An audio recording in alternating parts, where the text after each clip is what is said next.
KPCCയിൽ വെച്ച് പാർട്ടിയുടെ മുതിർന്ന നേതാക്കളുടെ മീറ്റിംഗ് ഉണ്ടായിരുന്നു. അതിനുശേഷം വൈകുന്നേരം UDFൻ്റെ പാർലമെൻ്ററി പാർട്ടി ഉണ്ടായിരുന്നു. പാർട്ടി എടുത്തിരിക്കുന്ന പ്രധാനപ്പെട്ട ഒരു തീരുമാനം, നമ്മൾ വരുന്ന തിങ്കളാഴ്ച ഒരു വലിയ നഗരസഭാ മാർച്ച് UDFൻ്റെ ആഭിമുഖ്യത്തിൽ നമ്മൾ സംഘടിപ്പിക്കുകയാണ്. അതിനുള്ള മീറ്റിങ്ങിനാണ് ഇന്ന് എല്ലാവരും വന്നിരിക്കുന്നത്. രണ്ടാമത്തെ തീരുമാനം, ഒരു അവിശ്വാസ പ്രമേയത്തിനുള്ള നീക്കങ്ങൾ UDF മുൻകൈ എടുക്കുകയാണെന്നുള്ളതാണ്. നിങ്ങൾ മനസ്സിലാക്കേണ്ടത്, കേരള മുനിസിപ്പാലിറ്റി ആക്ടിൻ്റെ 19-ാം ചട്ടപ്രകാരം 6 മാസം കഴിയുമ്പോൾ ഒരു കോർപ്പറേഷൻ ഭരണസമിതിയിൽ പ്രതിപക്ഷത്തിന് അവിശ്വാസമുണ്ടെങ്കിൽ, അതിൻ്റെ പ്രവർത്തനങ്ങളിൽ സംതൃപ്തിയില്ലെങ്കിൽ ആ കാര്യങ്ങൾ ചർച്ച ചെയ്യാൻ വേണ്ടി അവിശ്വാസ പ്രമേയം കൊണ്ടുവരിക എന്നുള്ളതാണ് അതിൻ്റെ ഒരു പ്രൊസീജിയർ ഉള്ളത്. അതിൽ 3-1 അംഗങ്ങളുടെ സപ്പോർട്ട് ഉണ്ടാകണം. 34 അംഗങ്ങളുടെ സപ്പോർട്ടാണ് വേണ്ടത്. ഇവിടെ UDFനുള്ളത് നമുക്ക് 20 അംഗങ്ങളാണ്, സ്വതന്ത്രനായ ഒരാളാണ് ഉള്ളത്. അപ്പോൾ UDF മാത്രം വിചാരിച്ചാൽ അവിശ്വാസം കൊണ്ടുവരാൻ കഴിയുകയില്ല. ഈ അവിശ്വാസം എന്ന് പറയുമ്പോൾ അതിനെ 3 ഘട്ടമായിട്ടാണ് നിങ്ങൾ കാണേണ്ടത്. ആദ്യം ഒരു അവിശ്വാസ പ്രമേയം കൊണ്ടുവന്ന് ഈ കോർപ്പറേഷനിലെ തെറ്റുകൾ, നിങ്ങൾ പറയുന്ന പോലെ തന്നെ ഇവിടെ മാലിന്യ കൂമ്പാരമായി മാറിയിരിക്കുകയാണ്. ഒരു കാഴ്ചപ്പാട് ഈ കോർപ്പറേഷനില്ല. പ്രധാനമന്ത്രി വന്ന് വലിയ പ്രോജക്റ്റുകൾ കൊണ്ടുവരുമെന്ന് പറഞ്ഞിട്ടും 6 മാസമായിട്ടും 10 പൈസയുടെ പ്രോജക്റ്റ് വന്നിട്ടില്ല എന്ന് മാത്രമല്ല, ഉള്ള പ്രവർത്തനങ്ങൾ പോലും മുന്നോട്ട് പോകാൻ കഴിയുന്നില്ല. അതോടൊപ്പം തന്നെ ക്രിയേറ്റീവായിട്ടുള്ള കാര്യങ്ങൾ ചെയ്യുവാൻ കഴിയുന്നില്ല. കുടിവെള്ളമടക്കം മരാമത്ത് പണികളടക്കം നടക്കാതിരിക്കുകയാണ്. കോൺട്രാക്ടർമാർക്ക് ബില്ല് മാറാത്തത് കൊണ്ട് ഒരൊറ്റ മരാമത്ത് വർക്ക് നടക്കാത്ത അവസ്ഥയിരിക്കുകയാണ്. അതോടൊപ്പം ക്ഷേമ പെൻഷൻ അടക്കമുള്ള കാര്യങ്ങളുടെ പ്രശ്നമുണ്ട്. ഇവിടെ കോർപ്പറേഷൻ ചെയ്യേണ്ട ദൈനംദിന കാര്യങ്ങൾ ഉദ്യോഗസ്ഥരും ഈ കോർപ്പറേഷൻ തമ്മിൽ ബന്ധമില്ലാത്തത് കൊണ്ട് താറുമാറായിരിക്കുകയാണ്. കോർപ്പറേഷനിലൊരു ആവശ്യം കൊണ്ടൊരാൾ പോയാൽ ആ പേപ്പർ ആളുകൾ ഇങ്ങനെ കറങ്ങിക്കൊണ്ടിരിക്കുകയാണ്. ഈ കേസ് താൽക്കാലിക ജീവനക്കാർ, ഏറ്റവും കൂടുതൽ താൽക്കാലിക ജീവനക്കാരുള്ള ഒരു കോർപ്പറേഷനാണ് തിരുവനന്തപുരം കോർപ്പറേഷൻ. ആ താൽക്കാലിക ജീവനക്കാരുടെ രാഷ്ട്രീയമൊക്കെ നമ്മൾ ചർച്ച ചെയ്തതാണ്.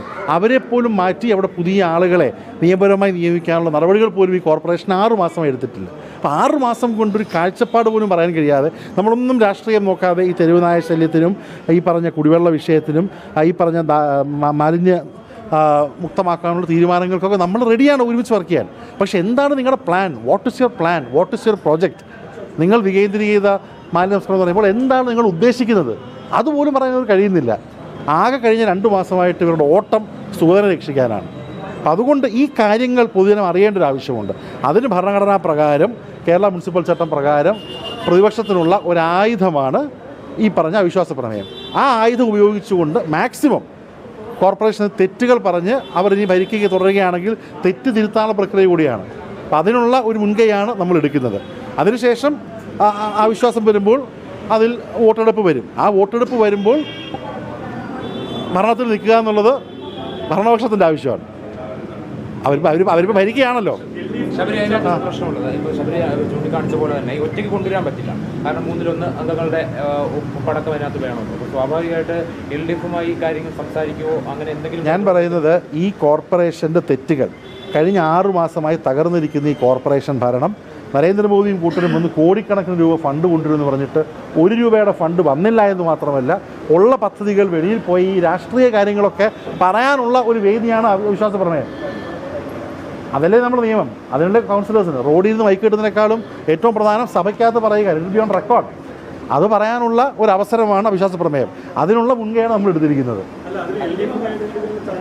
അതിനുള്ള മുൻകൈയാണ് UDF. ഇവിടെ LDF ഈ കോർപ്പറേഷനെതിരെയുള്ള തെറ്റുകൾ, അഴിമതി, അവരുടെ പിൻവാതിൽ നിയമനങ്ങൾ, അവരുടെ പദ്ധതികളെ ഇല്ലാതാക്കിയത്, അവരുടെ ഒരു മെല്ലെപ്പോക്ക്, ഇതൊക്കെ ജനങ്ങളുടെ മുന്നിൽ നിയമപരമായി അവതരിപ്പിക്കാൻ പറ്റുന്ന ഒരു അവസരമാണ് അവിശ്വാസ പ്രമേയം. ആ അവിശ്വാസ പ്രമേയത്തിനാണ് UDF മുൻകൈ എടുക്കുന്നത്.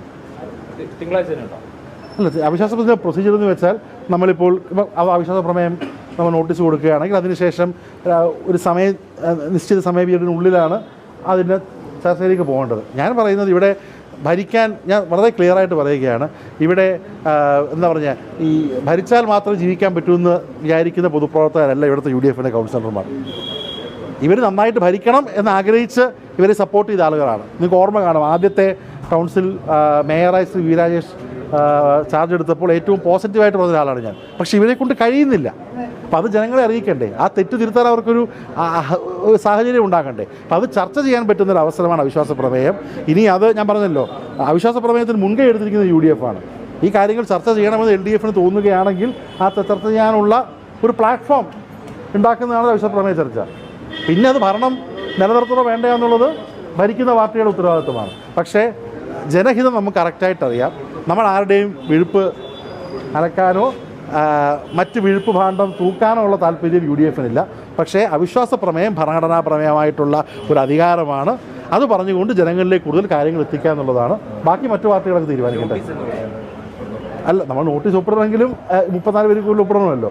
എന്തായാലും ജനങ്ങളുടെ മുന്നിൽ, ജനങ്ങളുടെ മധ്യേ ഈ തെരുവിൽ കിടന്ന് തല്ലുന്നതിനേക്കാൾ നല്ലത് സഭയ്ക്കകത്തിരുന്ന് 4-5 മണിക്കൂർ കോർപ്പറേഷൻ്റെ കാര്യങ്ങൾ പറയുവാൻ, തെറ്റുകൾ പറയാൻ, സാധ്യതകൾ പറയുവാൻ, ഭരണപക്ഷത്തിന് മറുപടി പറയാനുള്ള ഒരു വേദിയാണ് അവിശ്വാസ പ്രമേയം. അത് ക്രിയേറ്റീവായിട്ട് ഉപയോഗിക്കാൻ ഉള്ള ഒരു മുൻകൈയാണ് യു ഡി എഫ് എടുക്കുന്നത്. അത് വേണോ വേണ്ടോ എന്നുള്ളത് മറ്റാളുകൾ തീരുമാനിക്കുക. നമ്മൾ മുൻകൈ എടുക്കുകയാണ് ജനങ്ങളുടെ. ഞാൻ പറഞ്ഞു, അവിശ്വാസ പ്രമേയത്തിൻ്റെ 1-ാം ഘട്ടമാണ് പ്രമേയത്തിൻ്റെ കത്ത് കൊടുക്കുക എന്നുള്ളത്. 2-ാം ഘട്ടമാണ് അത് ചർച്ചയ്ക്കെടുക്കുക എന്നുള്ളത്. 3-ാം ഘട്ടമാണ് അതിൻ്റെ വോട്ടെടുപ്പ് വരിക എന്നുള്ളതാണ്.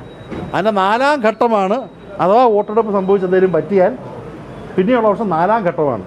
അത് ഒത്തിരി സമയം കിടക്കുകയല്ലേ. നമ്മൾ പറയുന്നത് ക്ലിയറാണ്. അധികാരം വേണമെന്നുള്ള ആഗ്രഹത്തിലല്ല ഇവിടെ നിൽക്കുന്നത്. പക്ഷേ ഇവിടെ ജനങ്ങൾ അറിയേണ്ട കാര്യമുള്ളൂ. ജനങ്ങൾ അസ്വസ്ഥരാണ്, ജനങ്ങൾ ദുഃഖിതരാണ്. വലിയ പ്രതീക്ഷയോടുകൂടിയാണ് ആൾക്കാർ 50 സീറ്റ് കൊടുത്തത്. BJPയുടെ കോർ ആളുകൾ അടക്കമുള്ള ആളുകൾ ഇന്നും നടക്കുന്നില്ല എന്ന് പറയുന്നുണ്ട്. 45 വർഷത്തെ പഴയ ഭരണത്തെക്കാളും മോശപ്പെട്ട ഭരണമാണ് 6 മാസത്തെ BJPയുടെ ഭരണം. അതുകൊണ്ട് അത് ജനങ്ങളെ അറിയിക്കുക, ജനങ്ങളുടെ സമക്ഷം ചർച്ച ചെയ്യുക എന്നുള്ള ഭരണഘടനാപരമായിട്ടുള്ള ഒരു അധികാരം കോർപ്പറേഷൻ അംഗങ്ങൾക്കുള്ള ഒരു അവസരം ഉപയോഗിക്കാനുള്ള ഒരു മുൻകൈയാണ് യു ഡി എഫ് എടുക്കുന്നത്. ബാക്കി മറ്റാളുകളുടെ കയ്യിലേക്ക്.